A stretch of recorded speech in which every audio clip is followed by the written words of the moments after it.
without further ado, Factual Futures, as I say, is a bit of a staple of the event, and we've got some fantastic panelists to talk us through that. And our moderator is Lucy Smith from Factual Digital. So please welcome the panel to the stage. So film your documentary on an iPhone, put it on YouTube, and make loads of money. Yeah. Is it that simple? I am Lucy Smith, founder of Factual Digital, here to steer a discussion around the evolution of factual content and formats in the digital sphere. And I'm joined by titans in the genre. You're sitting in the different, are you sitting in the right order? Yes, so Gerrit Kemming, founder and MD of channel operator, digital distributor, and commissioner Quintus Studios. Hello. We have Marvin Benoit, former commissioning editor at Sky Originals and creative executive for YouTube Originals, and now founder of Baker's Dozen Studios. And we have Jamie Macdonald, development don, spearheading format development as head of originals at After Party Studios. So, round of applause to these guys. Good evening. So we all know it's not quite as simple as just click and upload and then rolling in the Benjamins. So I'm here to elucidate some of the myths. It'd be good to get the experts' opinions on this. So Gerrit, at Quintus, you've spent years growing an audience on your YouTube channel. And I think this is a theme that we want to touch on throughout the conversation, is that who delivers value here? Is it people who own audience or people who own IP? How do those two worlds interact? So you're serving them with both acquired and Quintus original factual content on your channels. Why is owning an audience so crucial to your business model? Right. It probably depends on what you are, what you want to do. You can make money by producing. You can make money by owning, by being a channel or being a distribution company. We decided to be all of it. Because, well, it's probably the question where we come from. We come from being a distributor and working in traditional television. And for a long time, we were also in the business of financing productions like linear productions and especially documentary series. And we did this by going out there with paper pitches and finding pre-sale money. You needed 5, 6, 7 years ago, you needed 3, 4 partners to be really able to fund the program that way. And then from 2020 on, it just took so long to get 4 people on board or 4 companies on board. It became more or less impossible to do so, because when you're at number 3 or 4 in the deal, number 1 was already either merging with somebody else or budget freeze or out of the game or whatever. So we decided, but we recognized our own channels in the meantime grew so much that we can replace 1 or 2 or maybe even 3 of them. And that was a lot more fun game, because we could decide ourselves what we want to do. And that's why I think for us, it was very important that we had our own audience, or still have it, because we can simply run our own machine without being dependent on other players. And so your audience becomes your main revenue driver, of course, in that sense. Marvin, as a production studio, you're coming at it from obviously a very different angle. You partner with creators and digital channels to get your new IP in front of their audiences. So would you say creators are the new broadcasters? And if so, how do you get your shows on their channels? Yeah, as you said, I come from a different background. Traditional TV, you'd go to a commissioner, you'd pitch an idea. If they liked it, they'd invest in it, and then you'd see it on TV, on your screens, once you've made it. I guess when the strategy turns to bigger, fewer, better, because the scale and the ambition of those ideas have to compete with, the global big series like, the shows that you might see, Squid Game's the game show, that obviously is a huge show that takes so much resources. And so how many of those shows can a Channel 4 or BBC do over the year? So those opportunities to try out new formats become far and fewer between. So I think the online community, there's an opportunity there to connect to audiences who are underserved on traditional TV. And those communities, those audiences are completely engaged with those creators. And, those creators don't want to lose IP. They don't want to lose the opportunity and the audience that they've made. So, but they're screaming for ideas. They're screaming for ambitious ideas and innovation. And I feel like that's an opportunity to use my skills in coming up with ideas that I would do for Netflix or BBC, and trying to work with broadcasters that are willing to invest on these platforms, and working with creators who want to talk to the global majority. Yeah, I mean, that feeds into my next question, actually, for Jamie, which is like, if creators are coming up with their own ideas all the time and are creating their own format already, like, what is the point of a production company? Fair enough. Yeah. There is none. Yeah. That is a fair question. Well, I guess obviously not all creators are created equal in that sense. And it's like, when you are talking about some of the biggest ones in the game, e.g. the Sidemen, like we do work with them as a production company because we bring expertise in certain things. For example, the Sidemen match. We've been the production partner for the past 4 years. It's something that we do very well. And as Victor was saying earlier, it's not necessarily something they do. So they bring us in that sense. And it's sort of horses courses. It's there are lots of creators who want to do stuff on their channel forever and ever and amen, and want to do it alone, and like, fair enough. They are not invited to our Christmas party sort of idea. But there are many out there who maybe want to pivot, do something slightly different, want to do something bigger. Lots of them, very few of them, I would argue, are one-man bands. Like smaller ones for sure, they do have 1 or 2 people, lots of them. But if they're wanting to do a bigger show, then often they are coming to a production company for your expertise, or we have the piece of IP, like sharing IP. Like we announced a show with at MIP that we're splitting with that we're working with one of the UK's biggest talents, Nella.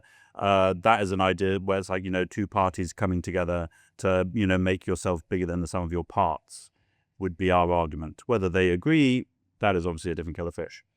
Well, splitting IP is obviously a massive part of that. And if it's okay just to throw to you guys and talk a little bit about that, like with new business models and people thinking about how to get new format IP commissioned and out in front of audiences, like, is it more important than ever to think about splitting IP in imaginative ways? Marvin, maybe you could speak to that. I mean, me and Jamie and After Party have split IP. So we've created Don't Get Catfished, which is on 4.0.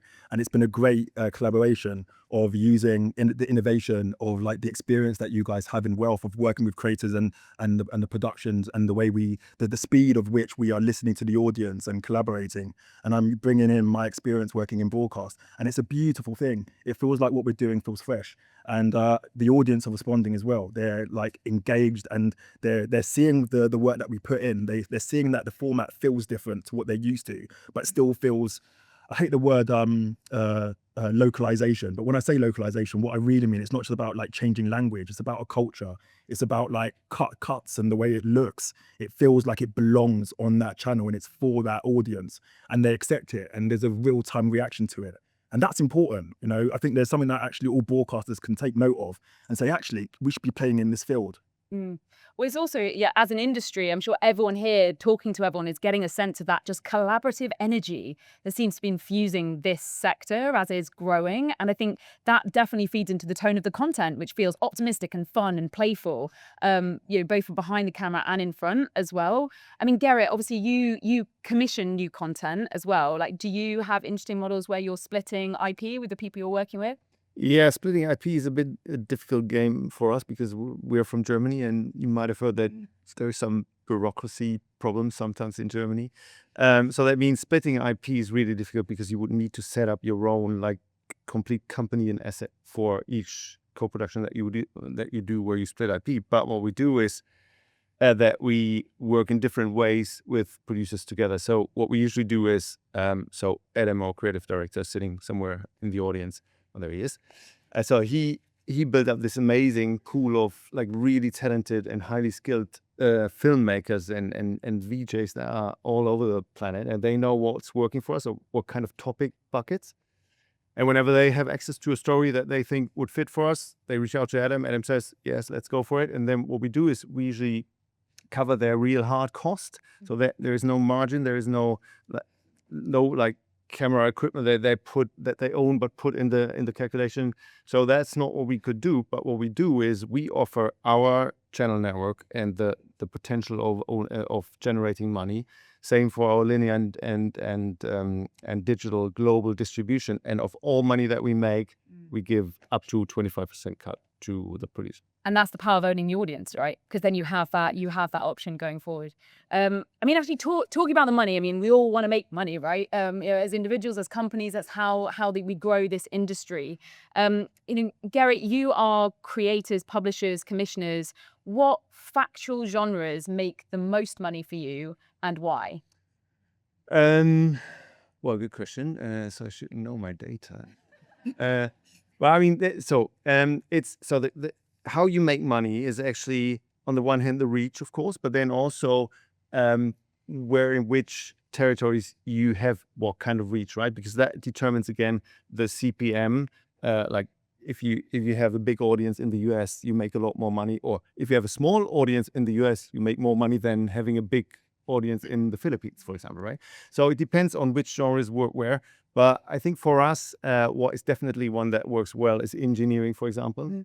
Nature is a good one, and then just because of the vast interest, it's always what we call a danger porn, which is like gangs and weapons and drugs and tough neighborhoods and that kind of stuff.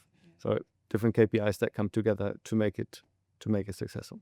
I think it was interesting as well, thinking about AI and the discussions we've heard today, like how those danger porn stories, like they're quite difficult to tell with AI if you're getting into real people's lives and that real jeopardy. Like, so you're quite confident that will stay people holding cameras for a while? Or? After seeing the session this afternoon, I'm not confident of anything anymore. Yeah. Well, you can have them doing whatever dangerous things you want. No health and safety. And you can be prompted. I mean, it's maybe even good for production people. No. Well, it's interesting as well because obviously you've got your channels, you've got your factual genres that perform really well, but also your commissioning formats, right? It's a new game you've been experimenting with over the last few years, and I know that one format in particular, the Green Deal, is really interesting one to talk about. It's like a flavor of Dragon's Den for sustainable business. Like, how do you intend to grow this series? How did you go about getting it funded, and kind of what's the long-term vision for a format like that? How you've exploited it? Yeah, in the end, the currency is always reach, right? If you have vast reach, then you will be able to monetize it. And so the question is, how do you get the vast reach? And in this case, and we heard a lot about this today, it's bringing together big creators with their existing audiences and find a model that works for the show that you do, but also for each creator and for their audiences, right? And if you do the right mix, bring them together, then in this case, together with a German like DBU, which is a German, it's a how do you say, like governmental institution that funds sustainable stuff. In combination with that, then brands will be highly interested or are highly interested in the show. Just finding pots of money, guys. Just find pots of money everywhere. Yeah. Yeah, I think that is the learning from the last 5-10 years, right? It's not, as you said, it's not like going to a broadcaster, get the money, produce it anymore.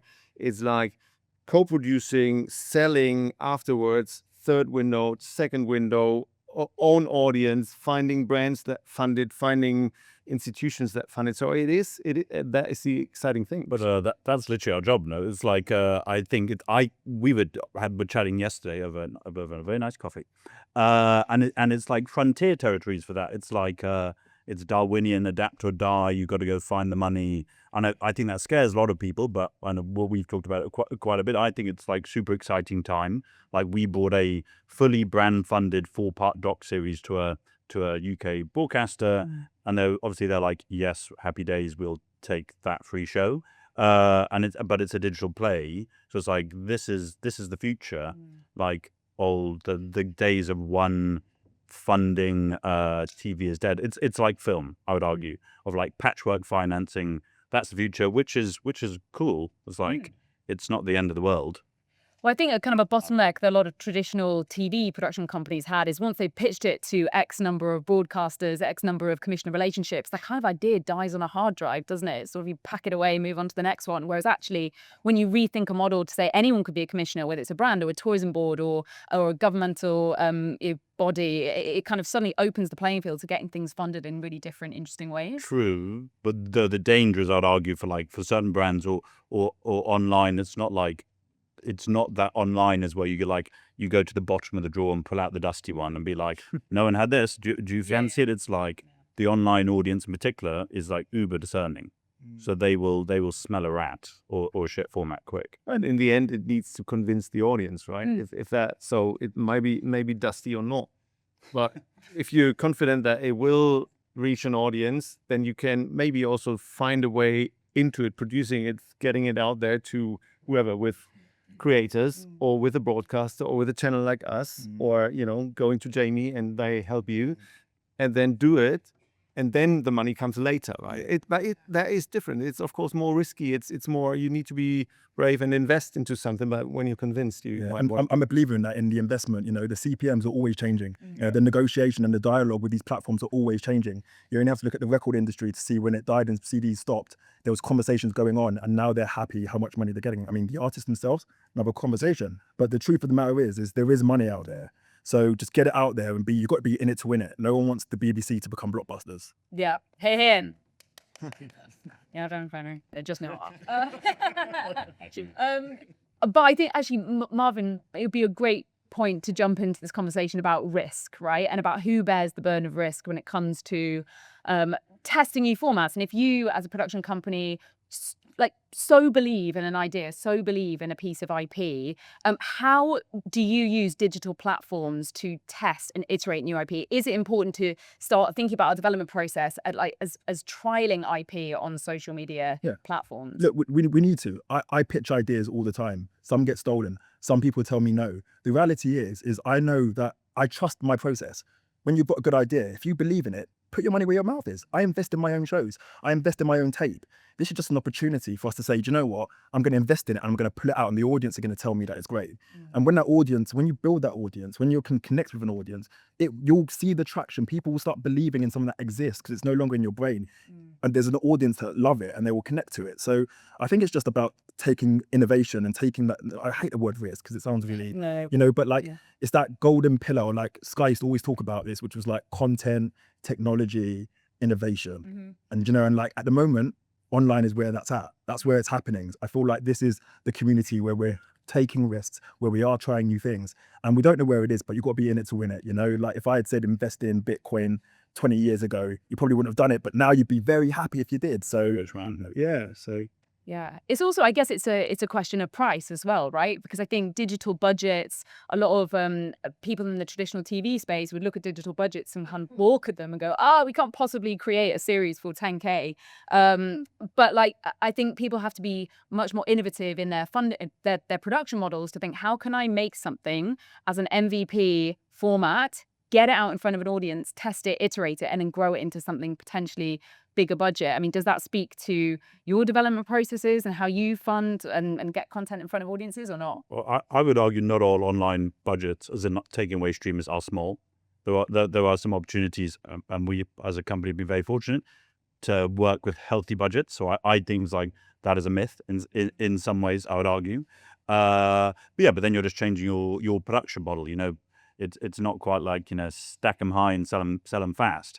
But like in Factual, we I would arguably say, yes, it's lower than some linear tariffs, but there is real ability to make good money. But you are just doing it at a much faster pace. It's like the Spirit Studios gentleman saying that sort of 8-week turnaround. It's like a Catfish that Marvin and I are doing together. It's like we're doing that quick, from commission to shoot to ep 1 basically done is like 6 to 8 weeks.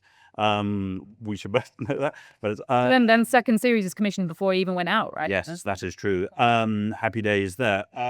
But yeah, I think we're just adapting with the times, and like obviously AI is another kettle of fish there that I'm not experienced enough to say enough in, I would argue. Also, I agree that you guys are fortunate to work on like significant budgets, but there is also, and that is the good thing, right? There is the other way. If you don't get the budget from another player, then you can still do it. And YouTube is a place, for example, or socials in general is a place where it's not all about like being the highest quality, shiny version of yourself, but maybe do it very authentic. What we heard about is authentic over but I still believe it's like there is a difference, and you can do very authentic, very like basic production stuff that is really successful. And for us, for example, so we need to decide which genres do we want to go in. We can't do, on the budgets that we work on, we can't do like the big history CGI heavy kind of documentary. That's not possible. But access driven, where you can go like camera on your shoulder and the story is the actual success thing, then it works. So you need to be smart in where you put your money. But there are a lot of options. Because Gerrit, you're arguing that the online audience care less about the fluff in Factual. What's fluff? As in the shininess in the Factual format, the garnish. Well, yeah. I mean, that works. It works. Like the very shiny documentary works. But at the same time, there is a big audience for that story that you've never seen, no matter if it's like GoPro produced or mobile produced or like big camera produced. Yeah, the tools have democratized the point to entry. Yeah. And people can experiment and take creativity from their bedrooms and gain huge audiences. And it's a very exciting time. And it helps you prove IP very quickly, right? It helps you prove it quickly and cheaply without having to rely on a massive budget, and then it didn't work, and then, well, that's gone. The issue then being breaking through. Yeah. As there was a lot of, as we say, there's a lot of internet landfill of like stuff that's just piped out there, and then you have to work out how you break through, which is the issue, which is obviously an advantage for you, Gerrit, having the taps of like being able to have the distribution platform there.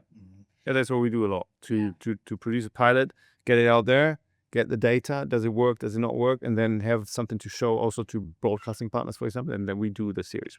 But I guess also that speaks to you, Jamie, talking about the show with Nella, right? It's like actually she owns an audience. You're working with her to get IP in front of her audience. So it's thinking very creatively about how you can access audience with your new IP. And if that's partnering with the creator, that's just, it's just a different type of channel, I guess.